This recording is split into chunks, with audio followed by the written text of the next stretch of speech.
Hello everyone, good afternoon. Good afternoon to all. I am Pooja. मैंने काफ़ी try किया कि आपकी लाइव क्लास लूँ, बट कुछ टेक्निकल ग्लिचेस आ रहे थे जिसके कारण वो सेशन लाइव हो ही नहीं पा रहा था, बार बार डिस्कनेक्ट हो रहा था। मैं बाद में उस प्रॉब्लम को सॉल्व करूँगी। फिलहाल में मैंने डिसाइड किया क्यों ना मैं आपके करंट अफेयर्स को रिकॉर्डेड फॉर्म में आज आप लोगों के लिए लेकर आऊँ। तो आज नया मंथ स्टार्ट हो रहा है और नए मंथ के साथ हम नए करंट अफेयर्स को डिस्कस करने वाले हैं। देखिएगा, एनटीपीसी का एग्ज़ाम आपका आने वाला है, ठीक है, काफ़ी ज़्यादा वैकेंसी है। एमपी कांस्टेबल की भी लगभग 7,500 वैकेंसी आपको देखने को मिल रही है। अगर हम ईएमआरएस के बारे में बात करें तो उसमें भी आपको लगभग 6,000 वैकेंसी देखने को मिल रही है। ऐसे कई सारे एग्ज़ाम हैं जिसमें लमसम वैकेंसीज़ आपको देखने को मिल रही हैं, राइट? और उन सभी एग्ज़ाम को अगर आप क्रैक करना चाहते हैं तो करंट अफेयर्स बहुत इंपॉर्टेंट रोल प्ले करते हैं। तो आज से हम बिल्कुल नए तरीके से अपने करंट अफेयर्स को पढ़ना स्टार्ट करेंगे। तो अगर अभी तक आप लोगों ने वीडियो को शेयर नहीं किया अपने फ्रेंड्स के साथ तो लिंक को शेयर कर देंगे जिससे उन तक भी हमारे करंट अफेयर्स पहुंच सकें। ठीक है, तो आज 1 नवंबर है, नया मंथ है। सबसे पहले देव उठनी 11 की आप सभी लोगों को हार्दिक शुभकामनाएं।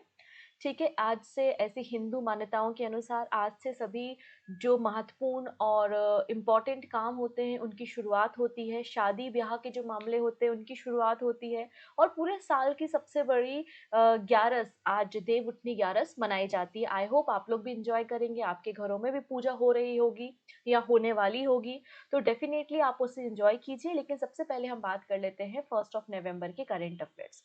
तो आज 1 नवंबर है और 1 नवंबर को 1956 में, या कह सकते हो कि स्टेट रीऑर्गेनाइजेशन एक्ट के अंदर काफी सारे राज्यों का फॉर्मेशन किया गया था।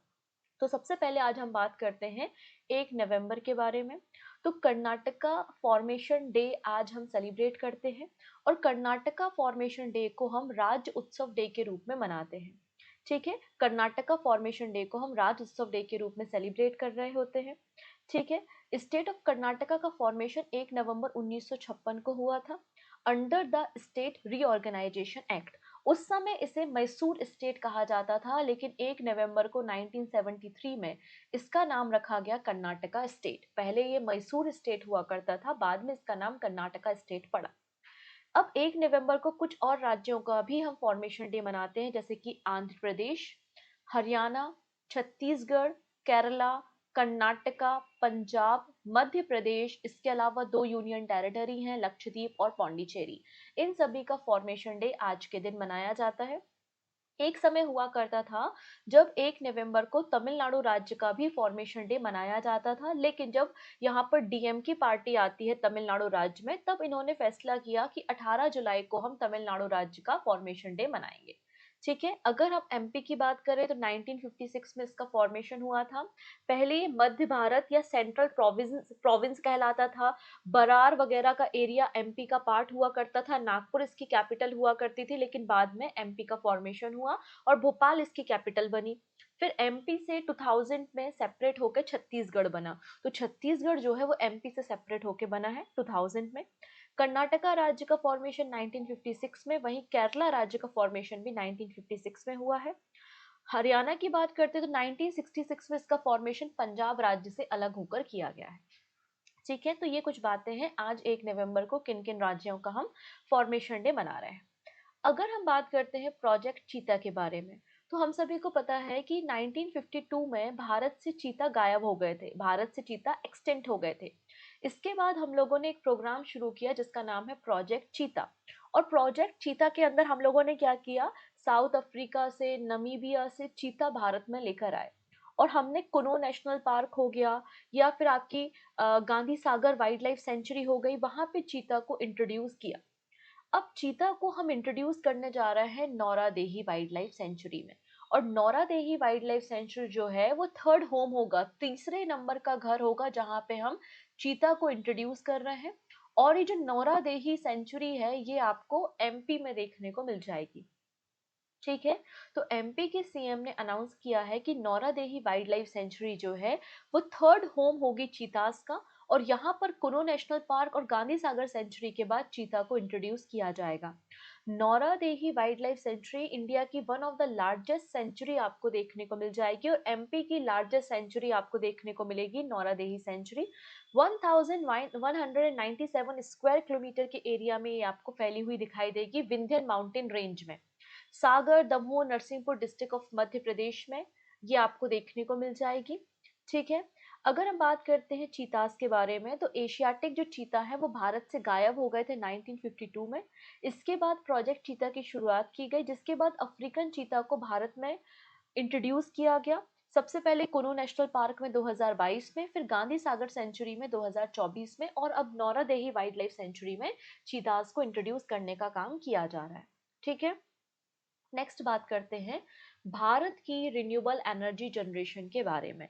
ये आपका पीआईबी का डेटा है और मिनिस्ट्री ऑफ पावर ने पब्लिश किया है। तो बहुत ज़्यादा चांसेस बन जाते हैं कि इस डेटा से एग्जाम में प्रश्न बनेंगे। तो एज ऑफ सितंबर 30 कंट्री की जो टोटल इंस्टॉल्ड पावर कैपेसिटी है, हमारे देश में जितना पावर जनरेशन होता है वो टोटल कितना है, 500.89 गीगावाट।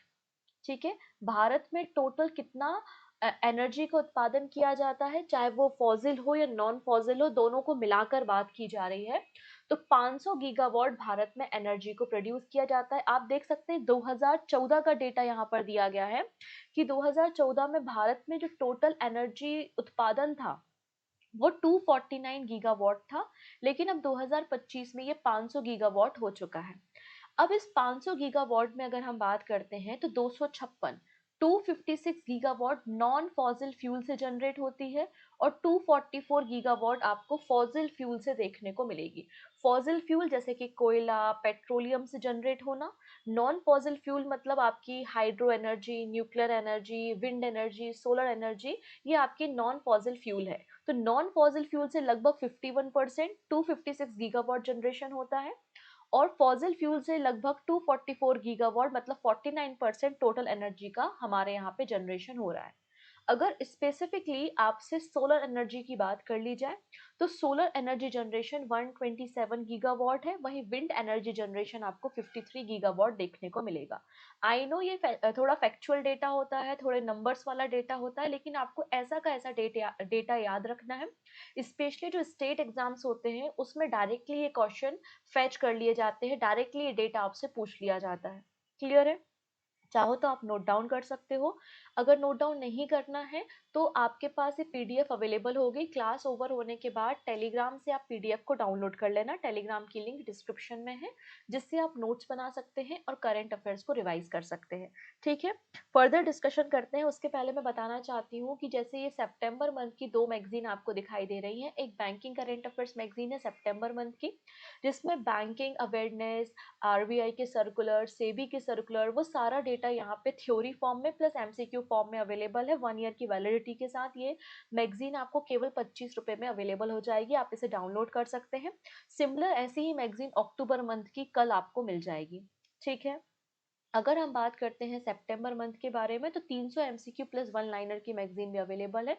सिमिलर अक्टूबर मंथ की भी आपको 1 to 2 डेज में मिल जाएगी। तो इन मैगजीन को आप अगर पढ़ लेते हैं तो बहुत सारे क्वेश्चन, इनफैक्ट 90% क्वेश्चन आपको इन मैगजीन से देखने को मिलेंगे, ये मेरी गारंटी है। ठीक है। चलो अब बात कर लेते हैं रशिया के बारे में। रशिया ने रिसेंटली एक nuclear power under water drone की टेस्टिंग की है। हालांकि रशिया कह रहा है कि ये न्यूक्लियर पावर नहीं है, लेकिन बाकी कंट्रीज कह रही हैं कि nuclear power under water drone आपको देखने को मिलेगा। तो रशिया ने successfully nuclear capable under water drone, जिसका नाम है पोजाइडॉन, पोजाइडॉन की टेस्टिंग कर ली है। इसकी स्पीड 200 किलोमीटर पर आवर की आपको देखने को मिलेगी। ठीक है। इसका अदर नेम भी है, इसका अदर नेम है कैनियन, और मॉस्को स्टेटस 6 के नाम से भी इसको जाना जाता है। ठीक है। यहाँ पर जो अ, रशिया के प्रेसिडेंट हैं उन्होंने अनाउंसमेंट किया था सुपर वेपन्स के बारे में कि हम 6 सुपर वेपन्स बनाएंगे, 2018 में अनाउंसमेंट किया गया था। और उसी सुपर वेपन में आपको ये nuclear power under water drone देखने को मिल जाएगा। चलिए, आज है 1 नवंबर और बैंकिंग सेगमेंट में आज कुछ चेंजेस होने वाले हैं। Major financial rule update from November 2025। अब क्या क्या नए चेंजेस हो रहे हैं जो कि 1 नवंबर 2025 से इफेक्ट में है बैंकिंग कस्टमर के लिए। एक एक करके इन चेंजेस के बारे में हम बात करेंगे। पहला है multiple nomination for bank accounts and locker. जैसे कि आपने बैंक में अकाउंट खुलवाया और अकाउंट जब आप खुलवाते हैं तो उसमें एक नॉमिनेशन आपको देना पड़ता है। तो इसमें कहा है कि आप multiple nomination up to 4 nomination दे सकते हैं। एक की जगह आप 4 व्यक्तियों का नाम मैक्सिमम लिखवा सकते हैं नॉमिनेशन में। ठीक है, आपके जो भी डिपॉजिट अकाउंट हैं या कस्टडी आइटम है उनके लिए under the section 10 and 13 of the banking regulation act. ठीक। इसके अलावा क्या बोला है, आपने जैसे कि लॉकर में है, आपका पैसा रखा हुआ है, आपने नॉमिनीज यहाँ पे या फिर आपका जो अकाउंट है आपने नॉमिनी बनाया, 4 लोगों को नॉमिनी बनाया, लेकिन आप इसमें डिस्ट्रीब्यूशन भी दिखा सकते हैं कि जैसे कि ए बी सी आपके 3 नॉमिनी हैं, ए को हमें 50% फंड देना है, बी को 25% और सी को 25% फंड देना है।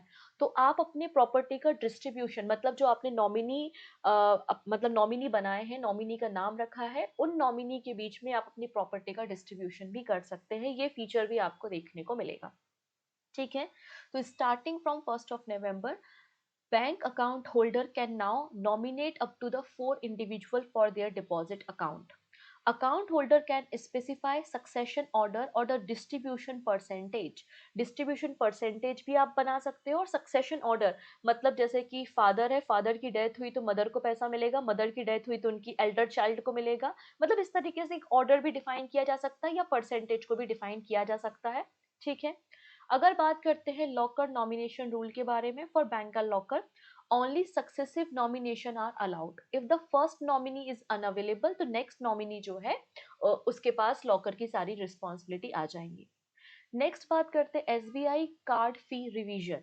स्टेट बैंक ऑफ इंडिया कहता है कि अगर आप कार्ड से एजुकेशनल से संबंधित, शिक्षा से संबंधित कोई भी पेमेंट करते हो, ठीक है, कहाँ से कर रहे हो, कोई भी थर्ड पार्टी एप्लीकेशन है जैसे कि क्रेड है और अदर पार्टी एप्लीकेशन से अगर आप स्टेट बैंक का कार्ड यूज करके ट्रांजेक्शन करते हो एजुकेशन पर्पस के लिए, तो आपको 1% ट्रांजेक्शन फीस लगेगी। लेकिन अगर आप ऑफिशियल वेबसाइट से या फिर पीओएस मशीन से डायरेक्टली ट्रांजेक्शन करते हो तो कोई भी एडिशनल 1% ट्रांजेक्शन फी नहीं लगेगी।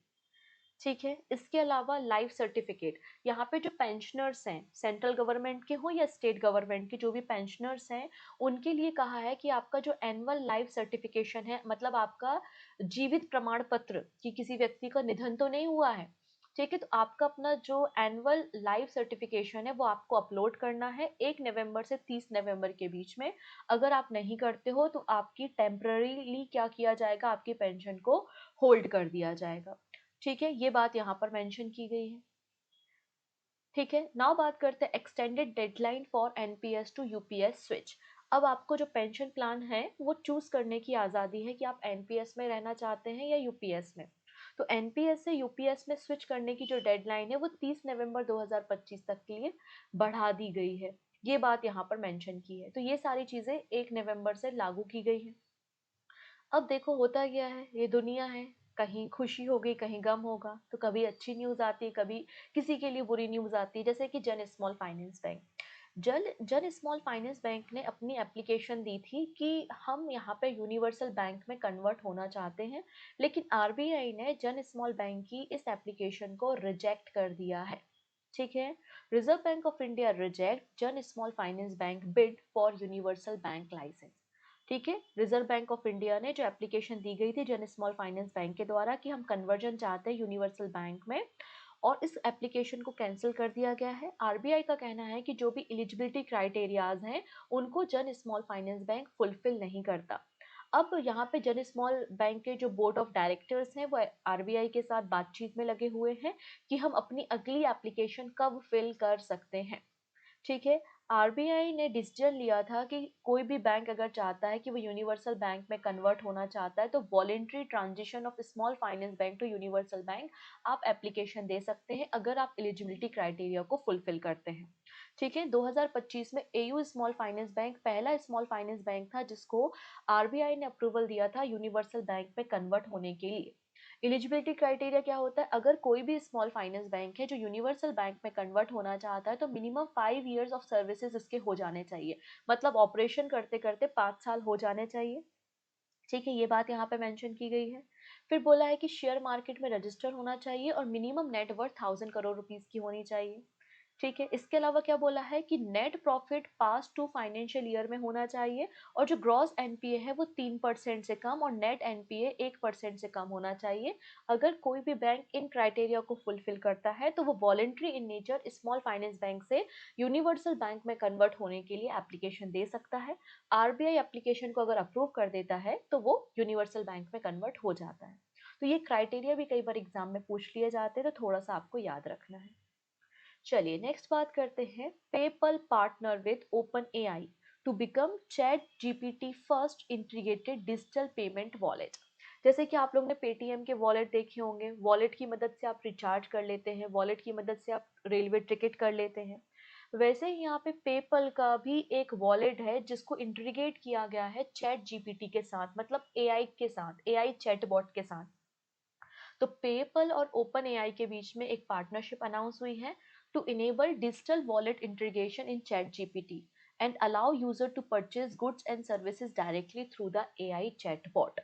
ठीक है, और ये पहला डिजिटल वॉलेट है पेपल का जिसको चैट जीपीटी के साथ, एआई चैटबॉट के साथ इंटीग्रेट किया गया है। ये जो ओपन एआई है ये चेकआउट फीचर और जो भी आपके परचेजिंग होती है, आप पेपल वॉलेट से परचेज करते हैं, आपकी कोई भी क्वेरीज होती हैं उसको सॉल्व करने का काम करेगा। बायर और सेलर को प्रोटेक्ट करने का काम, ऑर्डर को ट्रैक करना है, डिस्प्यूट रिजॉल्व करना है, ये सारे काम ये करने का काम करेगा। क्लियर है। इसके अलावा पेपल कह रहा है कि हम बहुत जल्दी पे अनदर वे ऑप्शन को भी लॉन्च करेंगे जिसमें आप डेबिट कार्ड, क्रेडिट कार्ड, आपको वॉलेट से पेमेंट नहीं करनी है, आपको दूसरे मोड से पेमेंट करनी है तो आप क्रेडिट कार्ड, डेबिट कार्ड से भी पेमेंट कर पाएंगे। बहुत जल्दी पेपल इस तरीके के नए ऑप्शन को इंटीग्रेट करेगा जिसका नाम है पे अनदर वे। ठीक है, चलिए अब कुछ पर्सन्स के बारे में बात करते हैं। सबसे पहले पर्सन है नमित वीर सिंह वालिया। ये है नमित वीर सिंह वालिया जो कि पंजाब से बिलोंग करते हैं और पंजाब के सेकेंड इंटरनेशनल मास्टर बन चुके हैं। रिसेंटली फ्रांस में एक कंपटीशन हुआ था जिस कंपटीशन को इन्होंने जीत लिया है और पंजाब के सेकेंड इंटरनेशनल मास्टर आपको देखने को मिलेंगे, जलंधर से बिलोंग करते हैं। इसके पहले इन्होंने अंडर 7 चेस चैंपियनशिप और अंडर 17 कैटेगरी की चेस चैंपियनशिप को भी जीता था। अगर हम बात करते हैं पंजाब के पहले इंटरनेशनल मास्टर के बारे में तो दुष्यंत शर्मा 2022 में पंजाब के इंटरनेशनल मास्टर बने थे। चलिए इनका नाम हमने पहले भी डिस्कशन किया है जब अनाउंसमेंट किया गया था।